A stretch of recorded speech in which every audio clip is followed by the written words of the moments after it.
quels que soient les manquements, quelles que soient les étapes que tu traverses, quel que soit la célibat, tout concourt au bien de ceux qui aiment. Et tout ce qui arrive, c'est l'Éternel qui permet que ça puisse arriver. Frère, soyez contents de tout ce qui arrive dans ta vie. Car Dieu a au contrôle de tout. Il n'y a rien qui peut arriver dans la vie d'un enfant sans que l'Éternel des armées puisse la permettre. Tout ce que tu es en train de traverser, c'est Dieu qui a voulu que ça puisse arriver. Et remercier ce Dieu-là. Glorifier ce Dieu-là. Seigneur, je te rends grâce parce que tu as permis que ces choses puissent arriver. Parce que tu as permis, Seigneur, que cette épreuve puisse arriver. Parce que tu as permis, Seigneur, que je puisse traverser cette situation. Remercier Dieu. Ne condamnez pas Dieu quand tu traverses les épreuves. Car tout concourt au bien, parce que j'aime le Seigneur. Si tu es ici aujourd'hui, dans ce pays, avec le souffle de vie, avec une foyer, une famille, sache que c'est le Seigneur qui a permis. Beaucoup ont voulu, beaucoup ont cherché, beaucoup ont mis les efforts, mais ils n'ont pas eu la privilège. Mais le Seigneur a permis pour toi. Tout concourt pour ton bien, ma soeur, mon frère. Tout ce qui t'arrive, glorifiez le Seigneur. Nous sommes aujourd'hui les ingrats. Nous n'arrivons pas à remercier Dieu dans les épreuves. Nous n'arrivons pas à glorifier Dieu dans les situations difficiles. Nous n'arrivons pas à dire merci à Dieu de ce que nous sommes arrivés aujourd'hui. Chrétiens aujourd'hui, pour glorifier Dieu, pour remercier Dieu, seulement quand il se marie, seulement quand il est béni, seulement quand il achète une maison, quand il achète une voiture, quand tout va bien. Mais quand les épreuves arrivent, quand la maladie vient, quand la mort vient, il commence à condamner Dieu. Père, pourquoi tu as permis? Tout concourt pour ton bien, ma sœur. Ce matin, je veux que tu puisses savoir que tout ce qui t'arrive concourt pour ton bien. Quelles que soient les épreuves, quel que soit le bonheur, quelle que soit la situation que tu as aujourd'hui, sache que tout concourt pour ton bien. Ce que Dieu a permis. Il y a des choses qui t'arrivent. Dieu t'épargne. Si tu pouvais savoir comment Dieu t'a épargné pour que cette situation-là, demain, ça ne puisse pas être un obstacle pour ta vie, tu peux toujours le dire merci Seigneur. Mais comme nous n'avons pas les yeux spirituels, nous voulons toujours condamner. Je vais donner un petit témoignage. Tout concourt pour le bien. Frère, tout concourt pour ton bien. Ma sœur, tout concourt pour ton bien. Aujourd'hui, les pasteurs, les prédicateurs, j'ai constaté que dans les places de prêcher la parole de Dieu, les prédicateurs, les serviteurs de Dieu ne veulent plus prêcher la parole. Quand il vient, il monte dans la chair, à la place de prêcher l'évangile,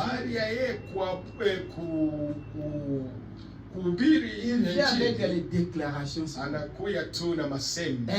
les déclarations. Les enfants de Dieu viennent à l'église. Ils sont bien habillés. Ils sont conduits. Ils vont arriver à l'église. Pas pour les déclarations. Mais pour la parole de Dieu. Qu'elle vienne sortir et les fortifier. C'est la cause que nous venons à l'église. Nous ne venons pas pour les déclarations. Ce qui se passe aujourd'hui dans l'église, les messages, c'est seulement les déclarations, frère. L'autre l'a dit, l'autre l'a dit. Les déclarations, ça ne nous édifie pas. Donnez-nous l'évangile. Prêchez-nous la parole. Arrêtez des déclarations. Les enfants de Dieu ne viennent pas à l'église pour les déclarations. Mais viennent pour que la parole de Dieu puisse les tailler et les façonner. C'est la cause et la but nous venons à l'église. Ce n'est pas pour les déclarations. Gardez tes déclarations dans ta maison, fais tes vidéos chez toi. Mais ici, prêchez-nous la parole de Dieu.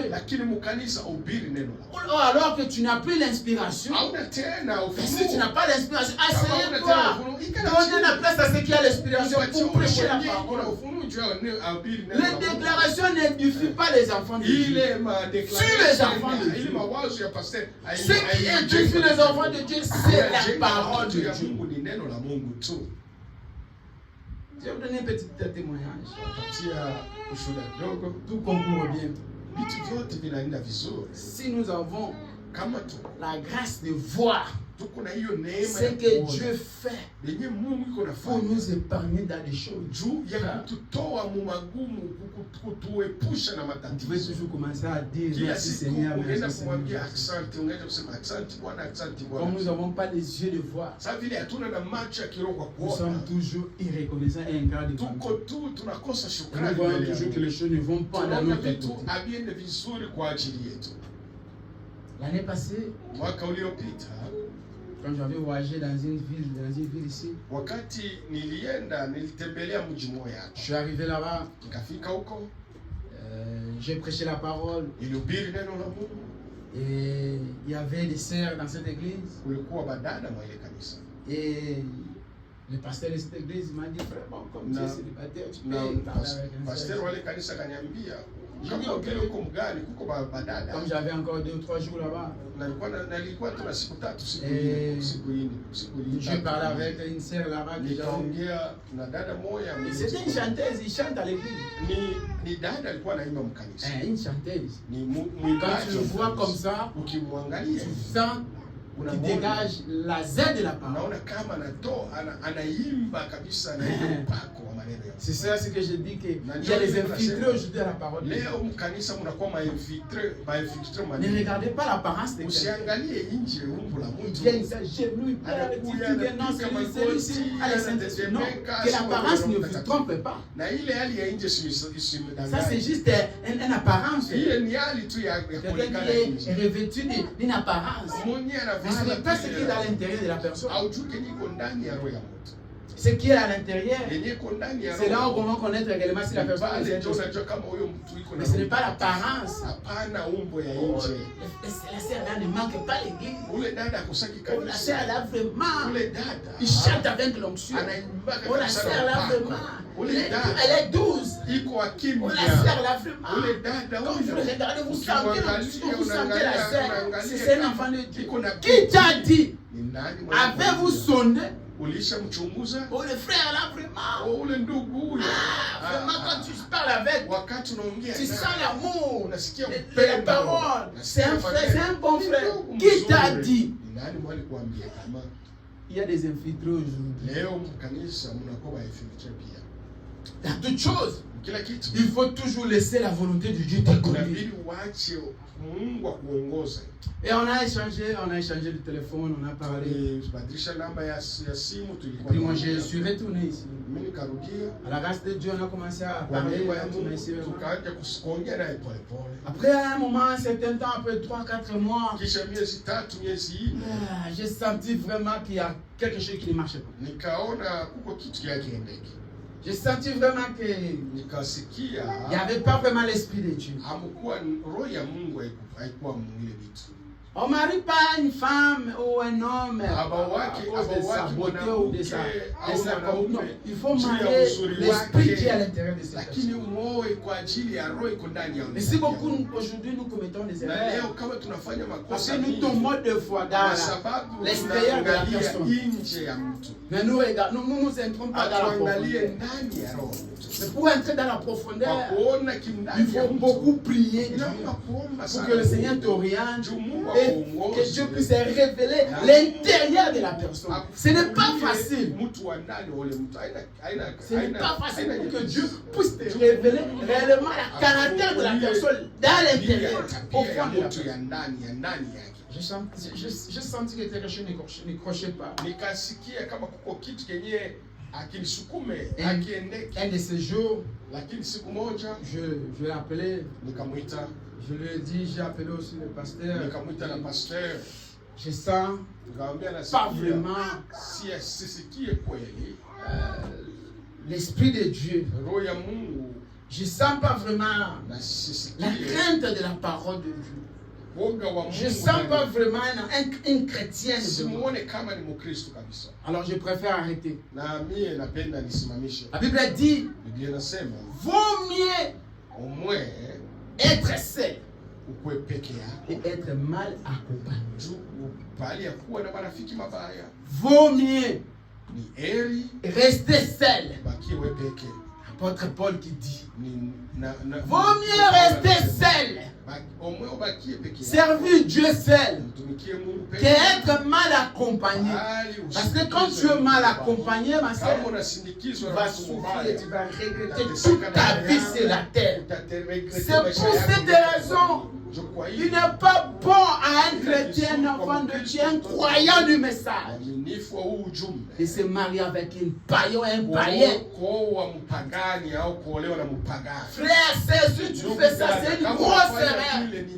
Aujourd'hui, je vois des pasteurs qui font des déclarations en disant que frère Branham n'a pas dit qu'il faut se marier entre nous, mais il faut se marier avec un chrétien. Et comment tu peux identifier un chrétien si tu n'es pas dans le message? Il ne mange pas avec la même nourriture avec le Christ. On ne se marie pas pour faire plaisir aux gens. On ne se marie pas pour dire que l'âge est avancé. Mais on se marie pour avoir une bonne continuité de la vie, une stabilité de la vie sur la terre, et avoir la vie éternelle. Quand tu échoues dans le mariage, quand tu échoues dans le choix, le ciel aussi échoué pour toi. Que tu veuilles ou pas, tu ne vas pas servir Dieu conformément. Tu ne seras pas un bon frère. Tu ne seras pas un bon sœur. Jamais. Quand tu échoues dans le choix, toute ta vie est coulée. Tout. C'est pour cette raison, un chrétien ne peut pas se marier avec une païenne ou un païen. Ouais, c'est toi qui vas souffrir. Sœur, c'est toi qui vas souffrir. Aujourd'hui, tu vas voir ça bien. Pour faire plaisir aux gens. Pour faire plaisir dans ton corps. Pour satisfaire ton corps, tes sentiments. Tu verras ça bien. Mais pour ta continuité de ta vie sur la terre, ça sera une calvaire. Et nous ne serons pas là. Tu ne verras pas nous là. Toi-même qui vas souffrir. Fais un bon choix, ma soeur. Fais un bon choix, mon frère. Et tu auras la paix, la joie et la vie éternelle. La choix que tu fais aujourd'hui détermine toute ta vie sur la terre. Et pour retourner de ce que je disais, je l'ai appelé la sœur, je ne vais pas continuer. Parce que je ne sens pas vraiment l'esprit de Dieu. Je ne sens pas vraiment la parole à l'intérieur. Et je bénisse qu'on reste frères et sœurs dans les Seigneur.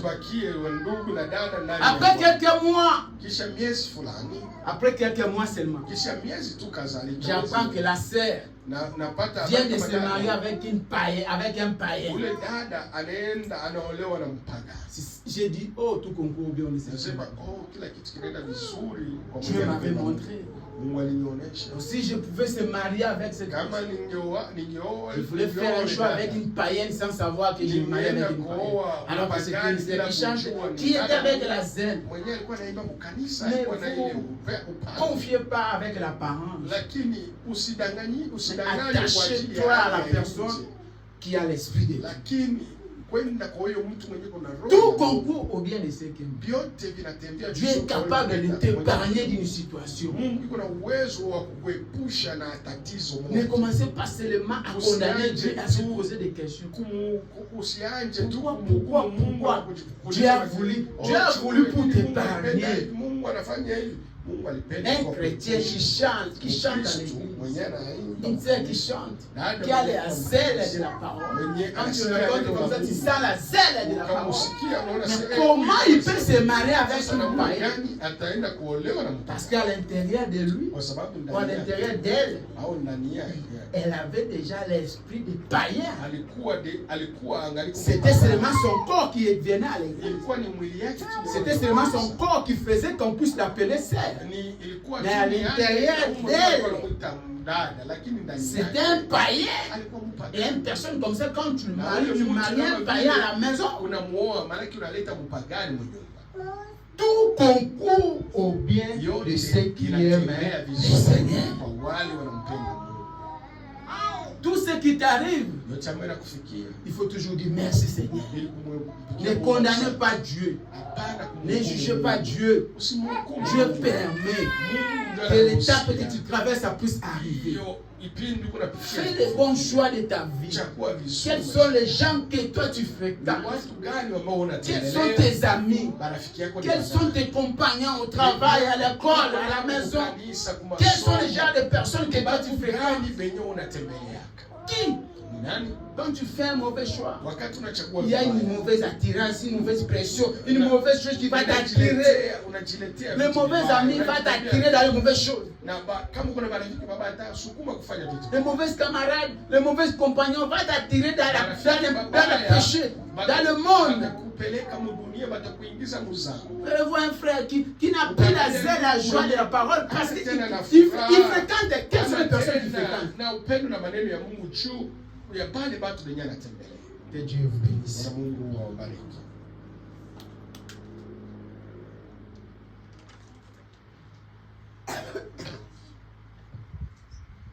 Nous allons écouter la parole de Dieu, car c'est ça ce qui nous a amenés ici. Mais tout ce qu'on vient de parler fait partie de la parole de Dieu. Tout ce qu'on parle ici fait part de la parole de Dieu. Un vrai enfant de Dieu, un vrai chrétien, il regarde et dit, ah ça c'est important. La plus grande prophétie c'est la parole de Dieu. Et quand on vient de parler là, il y a la prophétie qui est en train de sortir. Ceux qui cherchent qu'on puisse prophétiser. Mais quand on parle là, on est en train de prophétiser. La parole est en train de sortir. Cet matin, Dieu a mis dans mon cœur pour qu'on puisse partager ce grand sujet. Comment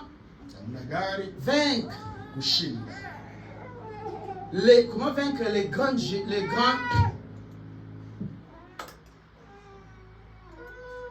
comment vaincre les géants de ta vie. Si c'est disponible, tu peux me projeter ça. Comment vaincre les géants de ta vie. Merci que Dieu bénisse. Comment vaincre les géants de ta vie. Les géants de ta vie. Tel que nous sommes là, tel que tu es là ma soeur, tel que tu es là mon frère, chacun de nous a un géant. C'est quoi les géants? Ce sont les esprits, ce sont les épreuves, ce sont la maladie que tu as, ce sont les difficultés que tu traverses. Et chacun de nous, tel que nous sommes là, tel que nous vivons, nous marchons, chacun de nous a un géant. Géant, cela veut dire qu'elle est un esprit, Ça peut être physique ou spirituel. Quelque chose que tu te bats pour se débarrasser. On peut dire que tu peux avoir un péché que c'est difficile pour te débarrasser. On peut dire que tu peux avoir une malade que tu lis avec ça des années. On peut dire que tu peux avoir un lien familial qui te suit même ici en Amérique. Tu as commencé avec cet esprit depuis le village, depuis le pays d'Arabie. Tu as traversé vraiment les océans. Tu as pris l'avion, tu es arrivé en Amérique. Tu te dis que bon, comme je suis arrivé ici, les choses vont changer. Ce géant va me quitter. Ce péché va me débarrasser. Je vais laisser ça au pays. Mais tu arrives ici, cet esprit continue toujours à te suivre. Cette maladie continue toujours à te déranger. Ce péché continue toujours à t'amener. C'est ça ce qu'on appelle avoir un géant dans ta vie. Maintenant, comment tu peux te débarrasser de ces géants-là? Quand on parle de géants, cela veut dire quelqu'un qui est trop robuste. Comme on dit, la montagne qui est devant ça. Maintenant, comment tu peux te débarrasser de cette montagne? Comment tu peux te débarrasser de ces géants qui est devant toi? Est-ce qu'il y a un moyen, une façon de faire pour se débarrasser de ça? Est-ce que c'est possible de vaincre les géants qui est devant toi? Est-ce qu'avec la parole de Dieu, avec le Dieu, les liens de la famille, les malédictions qu'on a mis dans votre génération, dans votre famille, depuis la 4e génération, est-ce que toi tu peux la briser?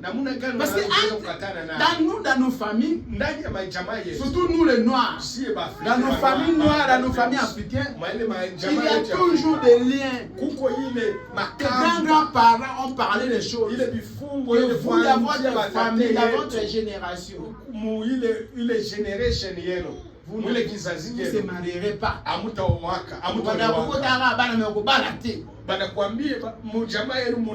Tu ne seras pas stable dans ton foyer. Tu ne peux pas être stable dans un foyer.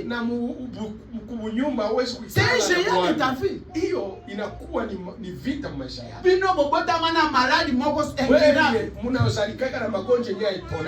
Cancer incurable. Diabète incurable. Oh, c'est la famille. C'est un géant de ta vie. Est-ce que toi, maintenant, tu peux avoir la force de se débarrasser de ça? Oh, bah, laquelle biso mais comment toi qui as crié à la parole, qui est l'enfant de Dieu, qui prie le Seigneur? Et cette malédiction va être attachée à toi jusqu'au jour. Tu t'es dit, bon, comme j'ai traversé, je suis arrivé en Amérique. Cette malédiction reste au pays. Mais la malédiction, c'est viens avec toi jusqu'ici en Amérique. Ça te suit même ici en Amérique. Maintenant, comment tu peux te débarrasser? C'est ça ce qu'on appelle un géant. Un géant, c'est quelque chose que tu te bats des années depuis que tu as eu la conscience, depuis que tu as reçu le Seigneur, que tu n'arrives pas à être guéri de ça. Je vais vous donner un exemple. Comme moi, je me suis battu avec la gastrite. Pendant 2 ans, frère Laurent. Combien de temps? 2 ans. Je me suis battu avec la gastrite. Je sentais toujours la douleur. Même quand vous me voyez la prêcher, j'avais toujours les douleurs, la chaleur. Je me suis battu. On m'a fait 2 fois l'opération. Mais je dis, Seigneur, comment cette malade peut être attachée avec moi? Je me suis battu avec ça spirituellement, physiquement. Et j'ai eu la guérison de cette maladie. Parce que j'avais mis toute mon énergie pour combattre cette Goliath qui était devant moi. Parce que toute chose qui est devant toi, qui vient comme un obstacle, c'est un Goliath qui est devant toi. Maintenant, comme toi, tu es un enfant de Dieu, est-ce que tu as la capacité de vaincre le Goliath de ta vie? Oui, il y a un homme dans la Bible qui a vaincu Goliath. Et comme lui, il a vaincu Goliath, il était un être humain comme toi, comme moi. Il s'appelait David. David a vaincu Goliath. Et comme David a vaincu Goliath, moi aussi je veux vaincre ma maladie. Je veux vaincre aussi les démons. Je veux vaincre aussi les liens familiales. Pourquoi toi tu n'arrives pas à vaincre la malédiction de ta famille? Comment tu n'arrives pas à vaincre la maladie que tu as? Comment tu n'arrives pas à vaincre les liens de ta famille qui ont parlé à toi? Alors que tu es un enfant de Dieu, tu as crié à la parole. Comment vaincre le géant de ta vie? Il faut vaincre les géants. Moi je te le dis, je fais 2 ans et je vaincu. J'ai vaincu la gastrite. Aujourd'hui, comme je vous parle là, ça fait déjà 1 mois la chaleur que je sens ici, je ne sens plus. Chaque jour, je sens la chaleur. Si ce n'est pas ici, c'est à côté ici. Chaque jour de ma vie, pendant 2 ans. Mais il a de cela 1 mois, je constatais qu'il y a plus que je dis Seigneur, je vaincu mon Goliath. Ce matin, je veux que tu puisses vaincre ta Goliath.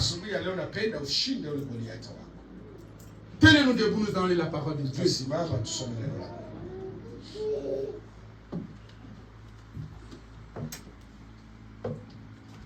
Ouvrez vos Bibles.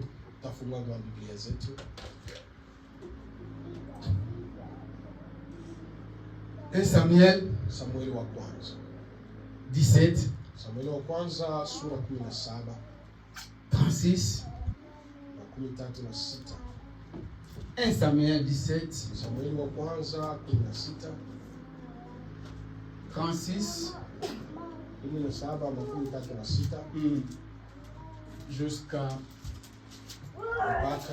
38. Frères et sœurs, comment cette maladie-là peut rester éternellement? Oh. Mais quel type de chrétien que tu es? Quel type de croyant tu es? Il faut vaincre. Pourquoi seulement toi, tu n'es pas stable dans ton foyer? Pourquoi seulement toi, dans ta famille? Oh, la famille là, tout le monde ne se marie pas. Mais toi, tu dois se marier. Il faut briser cette lien-là. Toi, tu es chrétien. Il faut vaincre ces Goliaths. Tu dois être différent de toute ta famille. Parce que toi, tu as créé à la parole. Mais si tu n'arrives pas à vaincre Goliath. Mais David était aussi un homme comme toi, comme moi. Pourquoi que David a vaincu Goliath? Et toi, tu n'arrives pas à vaincre. Je vais te donner les secrets aujourd'hui. Lisons la parole de Dieu. C'est ainsi que ton serviteur a terrassé les lions et les loups, et il avancera du Philistin de cet incirconcis comme de l'un d'eux, car il a insulté l'armée du Dieu vivant. Verset 37. David dit encore, l'Éternel qui m'a délivré de la griffe du lion et de la patte de l'ours me délivrera aussi de la main de ce Philistin. Et Saul dit à David, va, et que l'Éternel soit avec toi. Verset 38.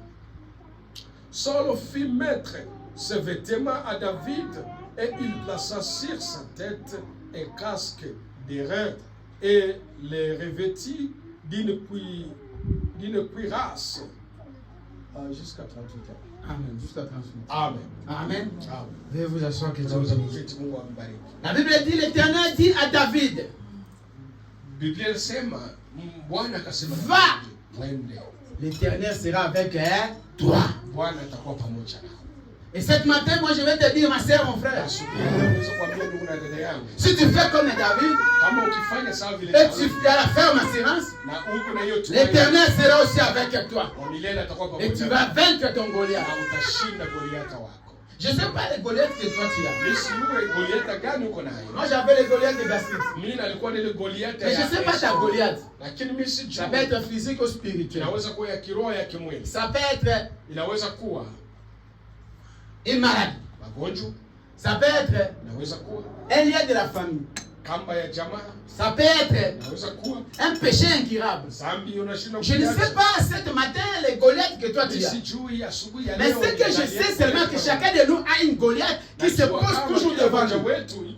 Mais je vais te donner les 5 secrets pour vaincre cette Goliath. Si tu appliques ces 5 secrets, notez très bien et gardez ça attentivement, écoutez ça attentivement et gardez ça. Si tu as ces 5 secrets que je vais te donner,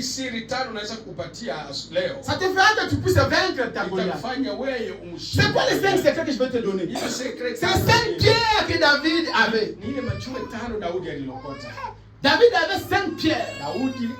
Et moi, ce matin, je vais te donner aussi 5 secrets pour vaincre la maladie qui te dérange pendant les années. Pour vaincre la malédiction de ta famille pendant les générations. Pour vaincre le péché là que tu as. Je vais te donner 5 secrets. Comme David avait 5 pierres, moi aussi je te donne 5 secrets cette matin. Et si tu appliques ces 5 secrets, sache que ma sœur, quand Goliath sera devant toi, quand le lien de famille sera, quand tu vas rendre conscient que tu marches avec le lien de la famille, une malédiction, quelqu'un a prononcé des paroles mal avec toi.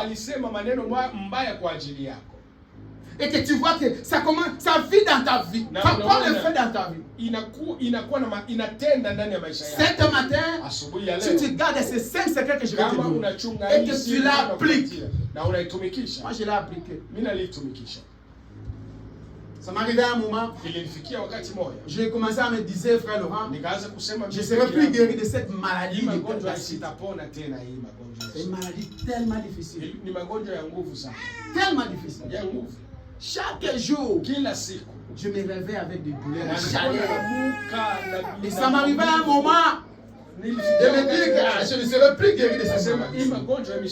Mais j'avais les 5 pierres de David. Et ces 5 pierres, j'ai appliqué ça chaque jour. J'ai le même hier, aujourd'hui, éternellement. Il ne change jamais. Son nom c'est Hébreu 13:8. L'alpha et l'oméga. Le même Dieu qui était avec David. Les 5 pierres de David, c'était pas les bombes anatomiques. C'était seulement les petites pierres. Avec une petite lance. Mais avec ça, David a vaincu le Goliath. Que tout le monde ne pouvait pas le vaincre.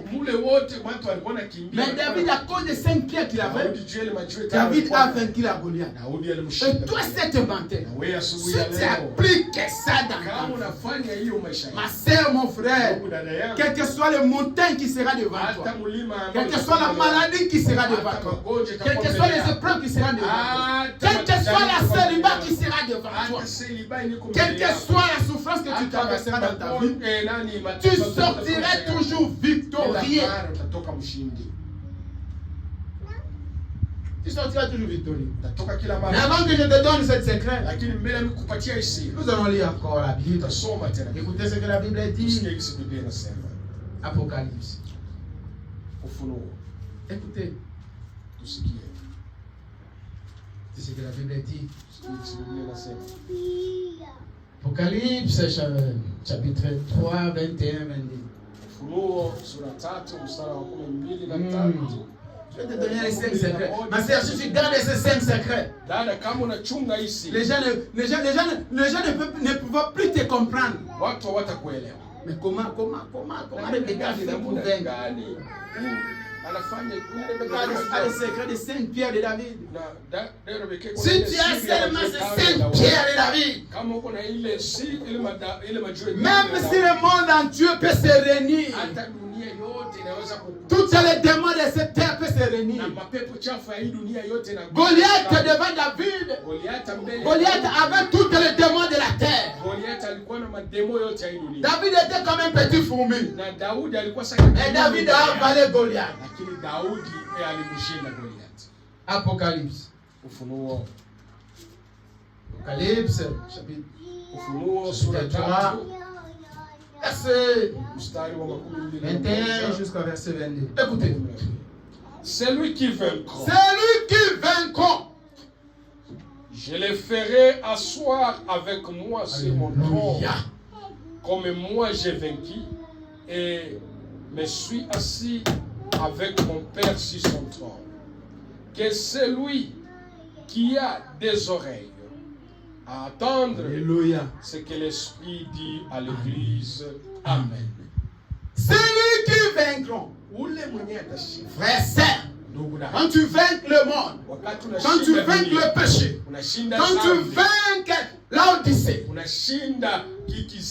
quand tu vainques l'orgueil, quand tu vainques l'arrogance, quand tu vainques l'impudicité, quand tu vainques toutes ces choses-là, Dieu dit dans sa parole, tu seras assis de mes côtés et tu auras la gloire éternelle parce que tu as vaincu cette monde.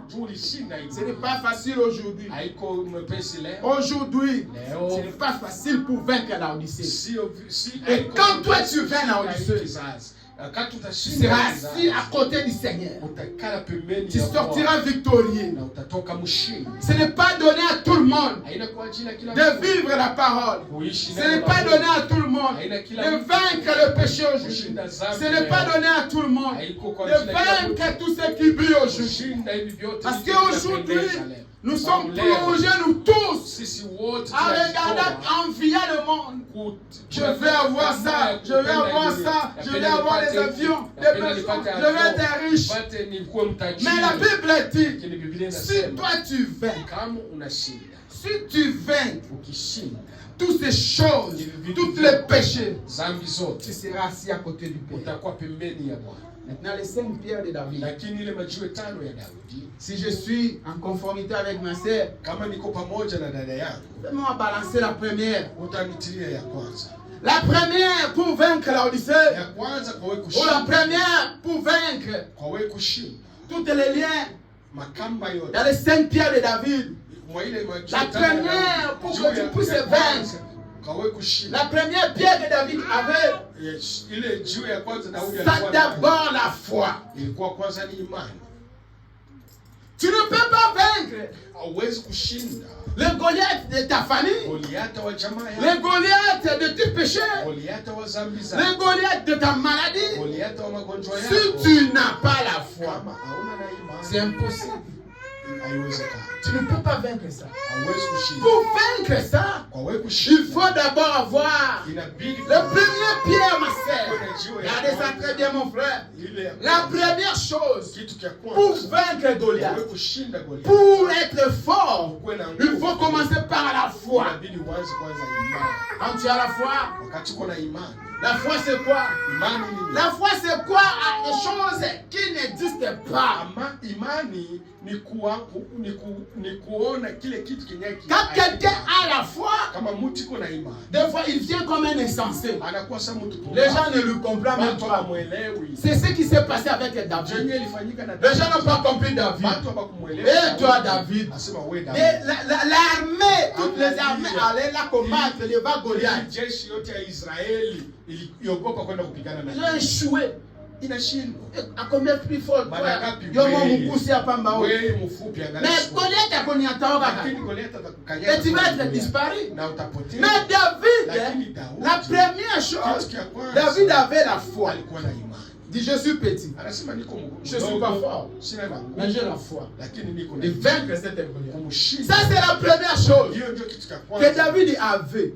Et ça, c'est la première chose que je veux que tu puisses avoir dans ta foi. Dans ta foi, La première chose, il faut que tu puisses avoir la foi. La vie chrétienne qui n'a pas la foi, cette vie chrétienne est vide. Tu vas être aujourd'hui chrétien de parce que dans ta vie chrétienne, il n'y a pas la foi. Comme il n'y a pas la foi, tu n'arrives pas à être stable dans ta vie. Mais David, la première pierre que David avait ramassée, c'était la foi. Il était sûr de lui. Quand tu as la foi, tu es sûr de toi. Quel que soit le temps que ça peut prendre, quel que soit le temps que cette maladie peut prendre, quel que soit le temps que cet esprit de malédiction de la famille pouvait prendre dans notre famille, moi je vais la vaincre. Ça c'est la première chose. Si tu n'as pas ça, c'est difficile de vaincre le Goliath. C'est difficile de vaincre l'esprit là qui est devant toi. C'est difficile de vaincre le péché qui est en toi. Comment tu peux vaincre le péché alors que tu n'as pas la foi? La première chose, il faut avoir la foi. D'abord la foi. Quand tu as la foi, tu verras que tout est possible. Quand la Bible dit, la foi est capable de faire apparaître les choses impossibles et que ça puisse être possible. La première chose, c'est la foi. La deuxième pierre que David avait pris, c'était avoir du courage. Frère, tu dois avoir du courage. Si tu n'as pas le courage, c'est difficile d'affronter tes ennemis. Quand tu n'as pas de courage, tu ne peux pas te mettre debout et s'agenouiller et prier le Seigneur. Parce que tu n'as pas de courage. Tu te sens inférieur devant ton ennemi. Tu sens que moi, à toi, tu n'as pas le Saint-Esprit.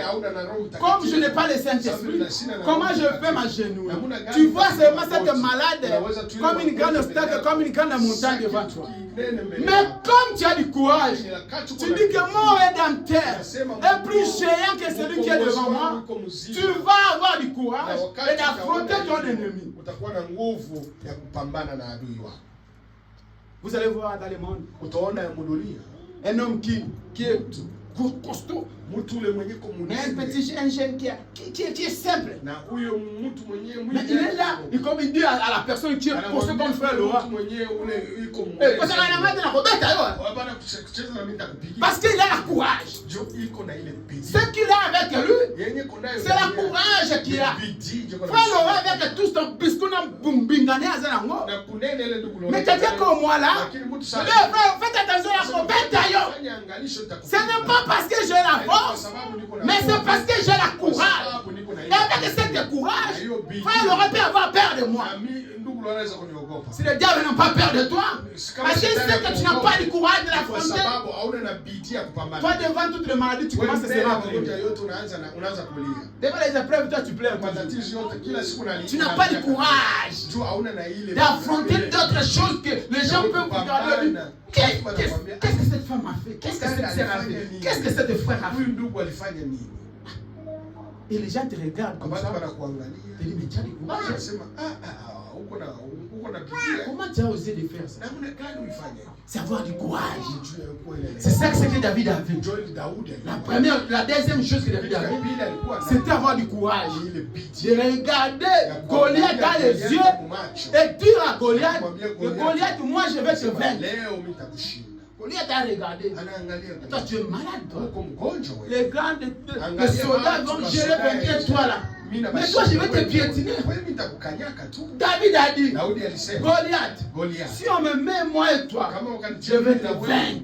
C'est avoir du courage. Apprendre à avoir du courage. De dire non à d'autres choses. De dire non au péché. De dire non à cette maladie. Maladie, tu n'as pas la place dans mon cœur, dans ma vie. Tu n'as pas la place dans ma vie. Ma vie est pour Dieu. Mon corps est pour servir le Seigneur. Toi, malade, tu n'as pas la place. Ce n'est pas le moment. J'ai encore la force de servir Dieu. Tu dois avoir du courage. Et la troisième chose que David avait, comme la troisième pierre, c'était l'obéissance. Aujourd'hui, les frères et sœurs n'arrivent pas à obéir à la parole. Les frères et sœurs n'obéissent plus à la parole. Il n'y a plus d'obéissance à la parole de Dieu. Nous venons ici, nous crions, nous parlons, nous sortons toute l'énergie. Mais quand on sort d'ici, tout ce qu'on a parlé ici, ça reste seulement ici. La parole de Dieu, la Bible, est devenue la livre le plus piétiné dans la vie des chrétiens. Frère, sœur, laisse-moi te dire une chose. Comme tu n'obéis pas à la parole, Dieu ne sera pas avec toi. Tes problèmes, tes maladies, tu vas souffrir et aller jusqu'à la mort. Parce que toi, tu n'obéis pas à la parole. Le lien de ta famille là, ne sera pas coupé. Ce qu'on a dit pour toi, ça va te suivre toujours jusqu'à la fin de ta vie. Goliath qui est devant toi là, tu ne vas pas le vaincre. La maladie que tu as là, écoutez, les choses de Dieu, c'est toujours accompagné avec les règles. Il faut toujours respecter les règles de Dieu. Mais Dieu habite dans les règles de principe. Dieu n'habite pas dans les désordres. Dieu n'est pas dans les désordres, mais Dieu est dans l'ordre. Maintenant, toi, ma soeur, toi, mon frère qui est ici, est-ce que tu respectes la parole? Quand on dit qu'un chrétien ne marche pas comme ça, ne fais pas ça. Un chrétien obéit à la parole dans tous les détails. Il n'y a pas une Bible, une partie de la parole que tu dois rejeter. Est-ce que toi maintenant, ce que tu fais, tu obéis la totalité de la parole. Maintenant, tu attends que le Goliath te tue devant toi. Tu pousses le vaincre. Comment tu peux vaincre ta Goliath si tu n'obéis pas à la parole? Parce que Dieu habite dans l'obéissance. La Bible dit l'obéissance vaut que le sacrifice. L'obéissance vaut que le sacrifice. Maintenant, est-ce que toi tu obéis? Quand tu es malade, tu veux maintenant évoquer Dieu, que Dieu puisse venir te guérir. Parce que tu es devant un Goliath. Parce que tu es devant une épreuve. Parce que tu es devant une situation. Mais avant, est-ce que tu obéissais d'abord à la parole pour que Dieu puisse venir intervenir? Dieu intervient seulement à la personne qui obéit à sa parole. Dieu n'est pas un Dieu de désordre, mais un Dieu de l'ordre. Frère, alors que toi tu n'obéis pas à la parole de Dieu, n'attendez pas que Dieu puisse intervenir dans tes problèmes. Ton Goliath qui est devant toi là, tu ne le vaincras pas parce que tu n'arrives pas à obéir. Mais si tu obéis, si tu respectes, si tu as fait agir la parole dans ta vie, quand l'épreuve vient, quand le Goliath apparaît dans ta vie, tu sortiras victorieux. Parce que toi tu commences d'abord à obéir. Frère, apprendre à obéir, ma soeur. Frère, apprendre à respecter la parole. Ne vivez pas dans l'ignorance. Je préfère même que tu restes dans ta maison, de ne pas écouter la parole, au lieu d'écouter et de ne pas obéir. Et la quatrième, c'était quoi? La quatrième chose, la parole est de Dieu. Il faut avoir la parole. La parole, c'est la force. Un chrétien qui n'a pas la parole. Parce qu'un chrétien qui n'arrive pas à placer la parole dans sa place, ce n'est pas un chrétien. David savait classer ses pierres. David savait que j'ai 5 pierres. Et ces 5 pierres, chaque pierre va jouer son rôle. Un chrétien qui n'arrive pas à avoir la parole, tu n'as pas la parole. Un chrétien qui n'a pas la parole à lui. C'est quoi avoir la parole? C'est ta vie doit refléter la parole. Quand je regarde des frères comme ça, je sens que frère reflète la parole. Les actes que toi tu poses, ça ne reflète pas la parole. Ça ne reflète pas la parole, ma sœur. Nous tous, nous sommes ici dans les difficultés, dans des conditions difficiles, dans la vie compliquée ici. Mais nous faisons l'effort de respecter, de refléter la parole. Toi, tu veux qu'on puisse te mettre les gars, commence à te contrôler pour refléter ou respecter la parole. Non, ma sœur. C'est seulement cette parole que nous tous nous écoutons. Et chacun de nous met ça en pratique pour respecter la parole. C'est ça la force. Et c'est ça ce qui a fait que Goliath, David devant Goliath, puisse avoir la force de vaincre Goliath. Parce que David respectait d'abord Dieu. Tu ne peux pas vaincre si tu n'as pas la parole. David avait la parole. Et quand il est devant Goliath, David a dit à Goliath, face à face, parce qu'il avait la parole, et Christ était avec lui. Il avait l'Esprit du Seigneur. Il avait le Saint-Esprit. Et face à face devant David, devant Goliath, David a dit à Goliath, moi, Dieu m'a envoyé. Et moi, je vais te vaincre. C'est la parole. Au commencement, c'était la parole. Et la parole était faite chair. Et la parole est habitée en nous.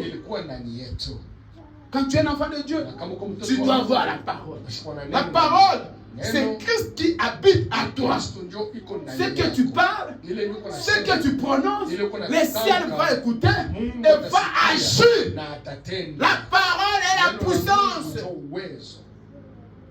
La parole, c'est une puissance. C'est pour cela qu'on dit toujours qu'un parent ne peut pas prononcer de mauvaises paroles à ses enfants. Parce qu'il y a la puissance dans la parole. Quand un parent parle à ses enfants, parle à son enfant de mauvaises paroles, comme la parole a la puissance, cet enfant-là qui fait pas,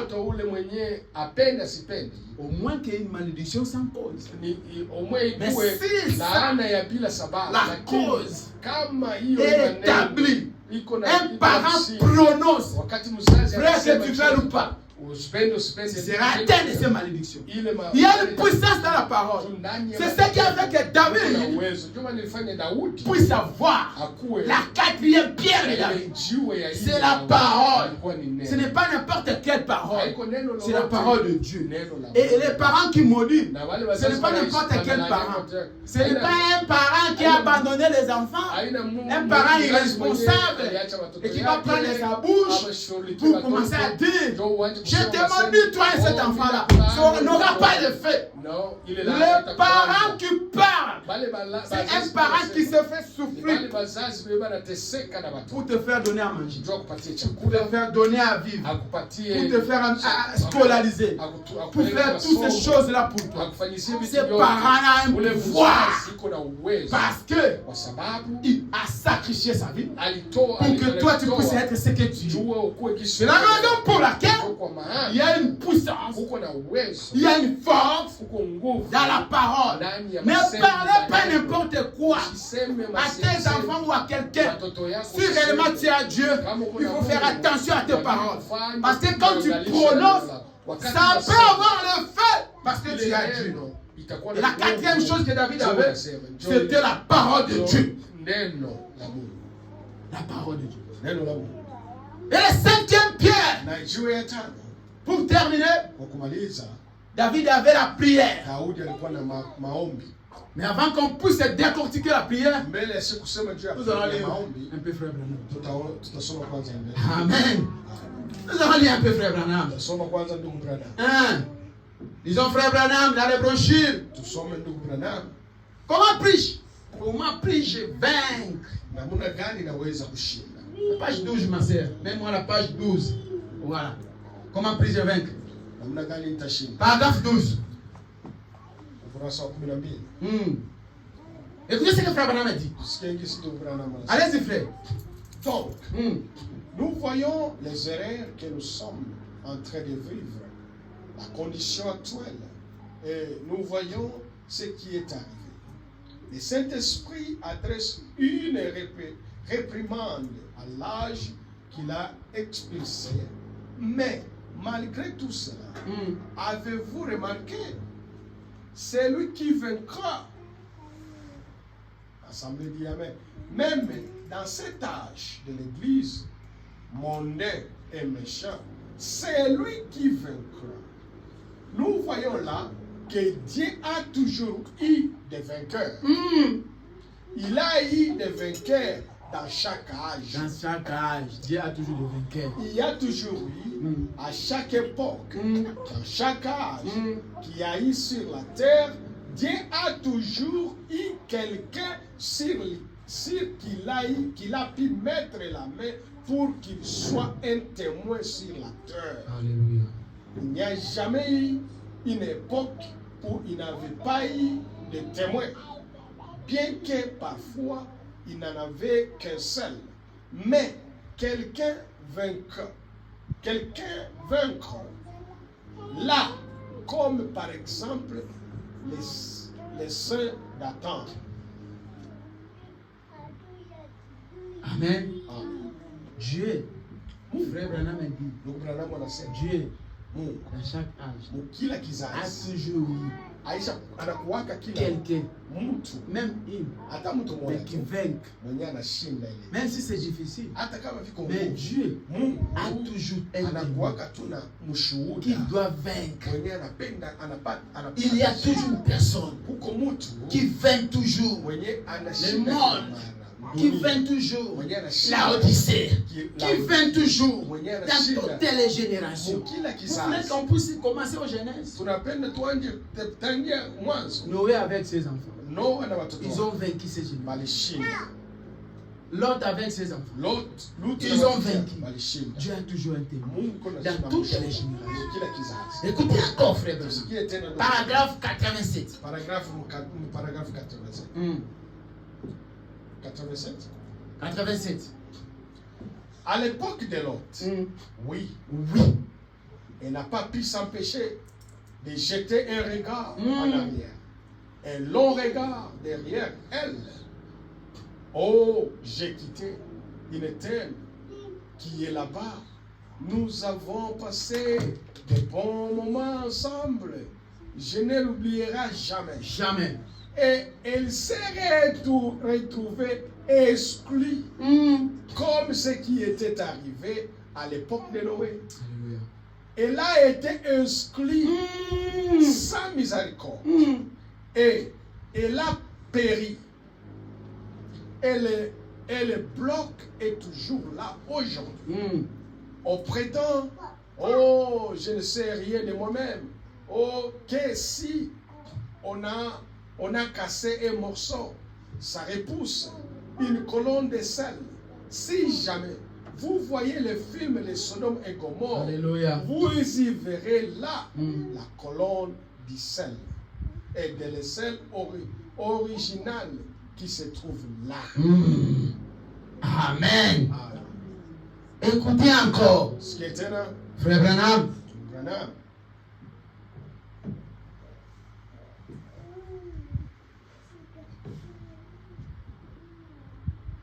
Pour terminer. Écoutez encore, Frère Branham. Ce qui était là, Branham. Qu'est-ce que Frère Branham a dit?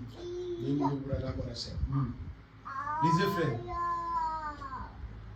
Tout ce que vous demandez, écoutez, tout ce qui est. Si Frère Branham a dit, à propos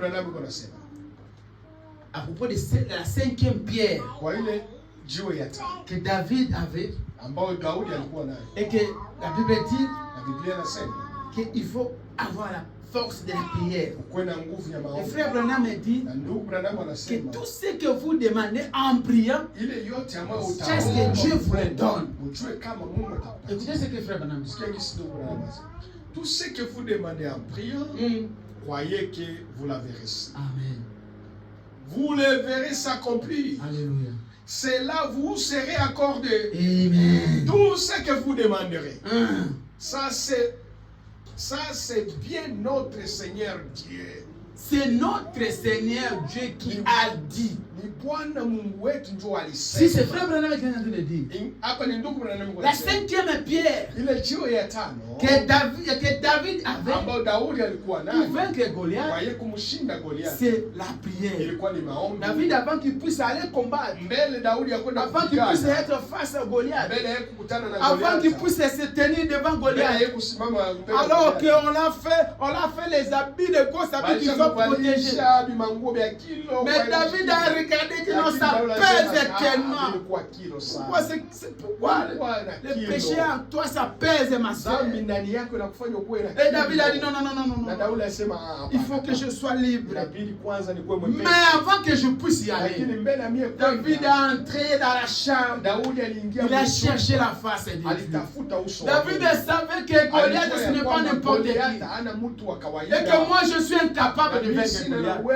Mais si je m'agenouille, si je demande l'aide du Seigneur, comme le Dieu Tout-Puissant, le roi des rois, le Seigneur des seigneurs, son nom c'est le Seigneur Jésus, il viendra entrer en moi sous forme du Saint-Esprit. Et quand je serai devant Goliath, ce ne sera pas moi David, mais ce sera Jésus-Christ à moi qui va agir. David, comme il a compris, qu'est-ce que David a fait? David, avant d'aller combattre devant Goliath, David a prié. David a pris le temps pour prier.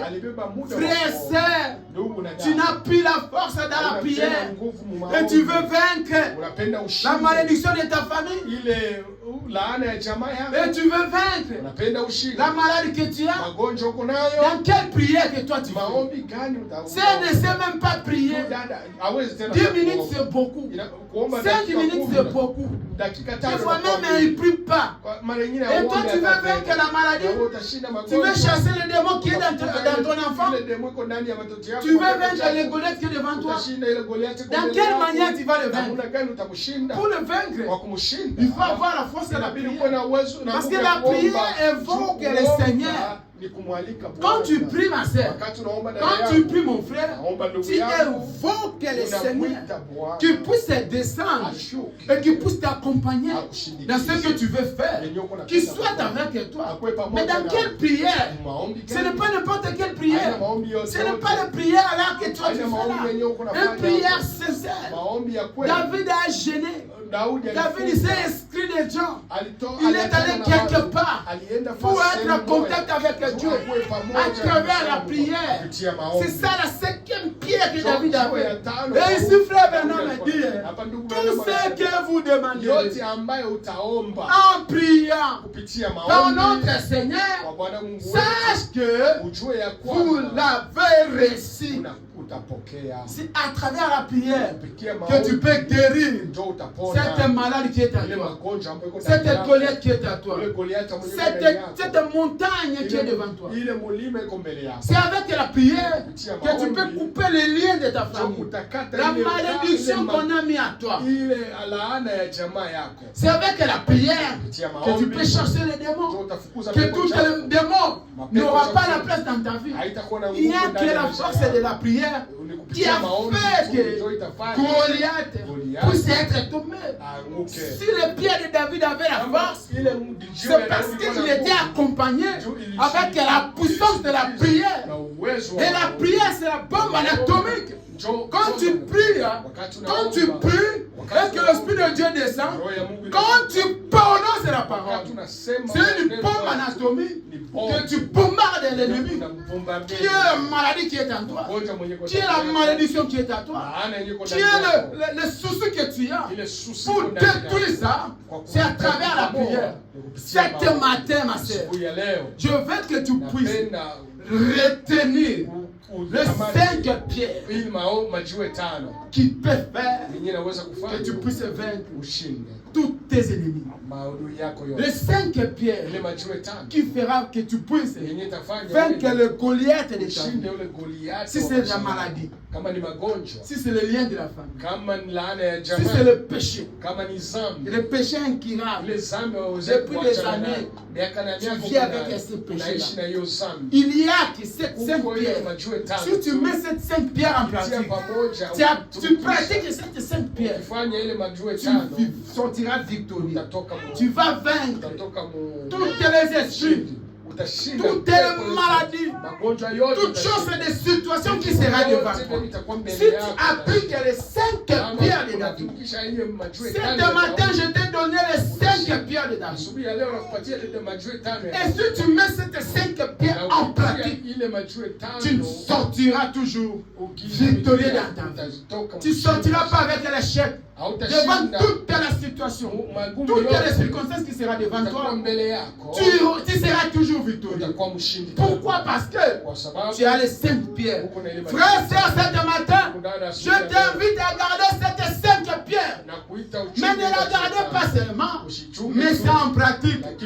Quand Goliath sera devant toi, quand la montagne sera devant toi, quand la maladie sera devant toi, quand les épreuves seront devant toi, les liens qu'on a mis dans votre famille, dans ta vie là, les malédictions qu'on a déclarées à toi, si tu appliques cette sainte pierre, aujourd'hui, ça va être détruit.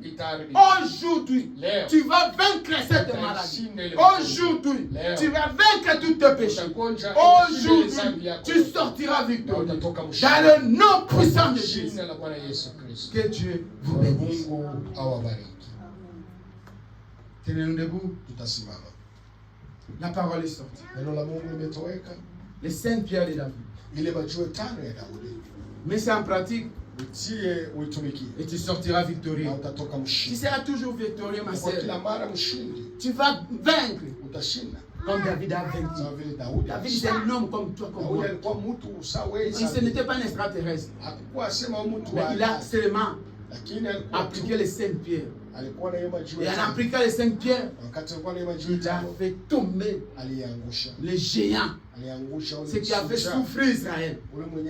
Mais David, avec ces 5 pierres, il est sorti victorieux. Que Dieu vous bénisse. Nous allons chanter. Et chacun de nous va dire à Dieu, Seigneur, laisse que je puisse garder cette 5 pierre. Que ça puisse avoir la place dans mon cœur. Donc je demande à Kiza de nous donner un cantique. Sœur, il y aura un moment, personne ne viendra ici pour te prêcher cette parole. Profitez-en et gardez cette parole. Que cette parole puisse avoir une place dans ton cœur. Mais c'est en pratique. Et obéissez à cette parole. Chacun de nous sur cette terre, chacun de nous a sa croyance. Ne regarde pas celui qui est à côté de toi. Mais toi, regardez l'alliance que tu as, ou la croyance que toi tu as avec ton Dieu. Il y a ceux qui croient, il y a ceux qui ne croient pas. Mais quand toi tu crois, gardez cette parole et appliquez. Et tu verras la gloire et la main de Dieu dans ta vie.